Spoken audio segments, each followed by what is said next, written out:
This video is going to be on installing an Android head unit in an OBS in a 93 Chevy single cab. It's going to have a 10.1 monitor, be mounted to the front of this right here. And to get it in there, I'm using the cage, the stereo cage. This is a single DIN. Install that. That'll hold it. I'm going to mount it flush. It normally would stick out about an inch or so, but I'm putting it flush mount, so it'll slide into this cage and then go into the slot. This slot right here. This is where the EQ and tape deck would have been on these models. And if you get this from Scosche, they have them color coded already. They match pretty well, not terrible. So to get it in there, I made these brackets right here that are gonna pinch the side of the cage and then press down in here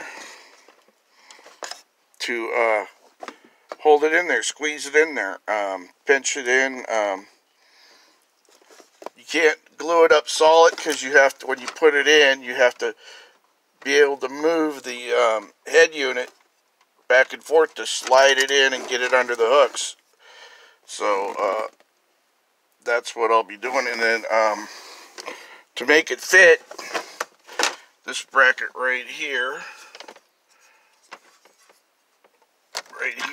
normally looks like this. So you got to take it apart and flatten this thing out and you know, beat it on a piece of, I use an anvil and a hammer, but that's beat it flat and then measure from here to here. It's a little over 5. Measure from here to here before you take it apart, so you know how long it's got to be from there. So mine's a little over 5 inches, 5 1/8 or so, and then I just pop riveted it back on. You can see the pop rivets back there, and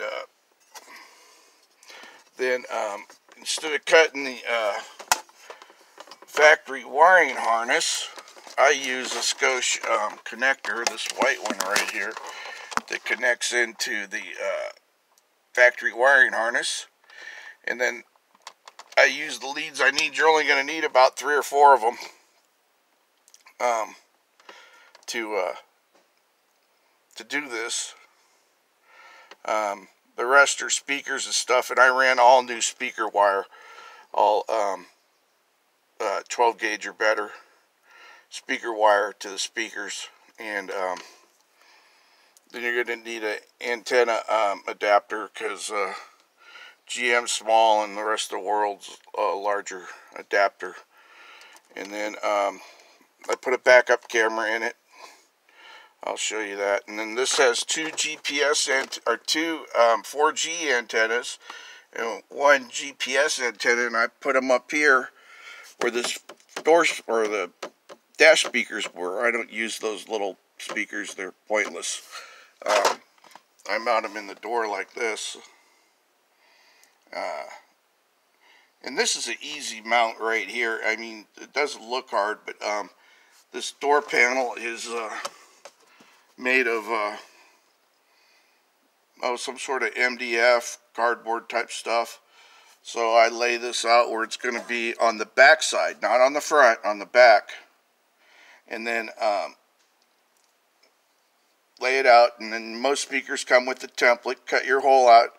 Now you could mount it to the door panel. I don't suggest that. You need the speaker to be mounted solidly.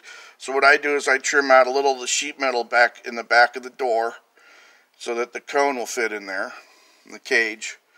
And then I use a piece of ABS plastic, this same plastic right here, and I cut it out and make it fit there and make a hole in it for the cone to go through, for the cone cage to go through, and mount it there, and then mount that plastic to the door itself.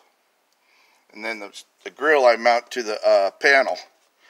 And I'm not going to go through all that. There's so many different types of mounting methods. You'll have to take a look at it and figure it out for yourself.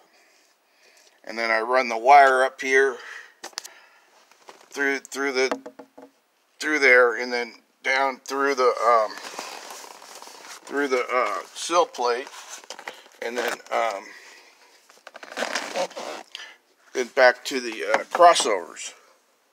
So there's two sets of wires, because there's you have a tweeter. My tweeter is mounted right here. It seems to be about the best spot, both in appearance and for sound. With the MB Quartz, they're very good off axis.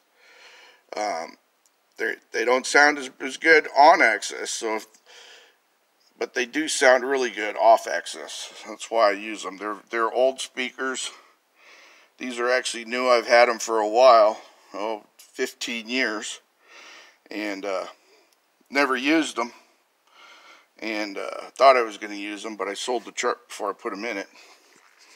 And then here's the crossovers, and it goes to the amp, Rockford Fosgate amp. Then I just build an amp board out of, you can see it back here, out of ABS plastic, and then screw everything to the amp board, and then I put holes where the wires got to come through. Let's see if I can get that in focus. Believe me, there's holes down there that the wires are coming through, and wire it up that way.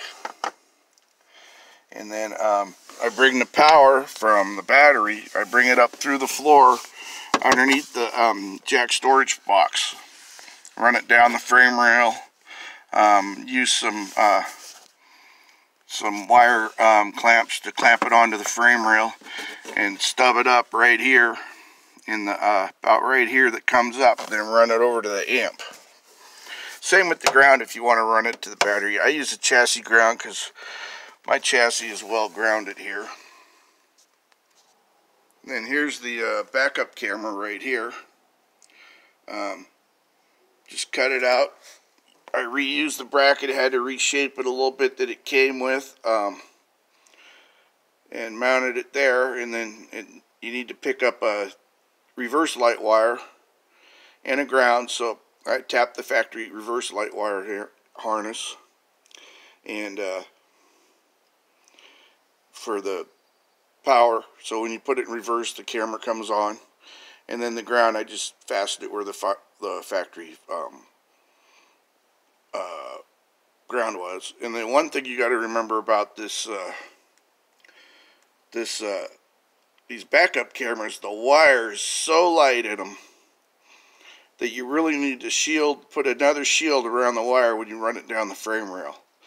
And also when you connect them, and if you're going to do butt connectors or solder or whatever you're going to do, the wire is so light in these cameras. It's not much wire at all.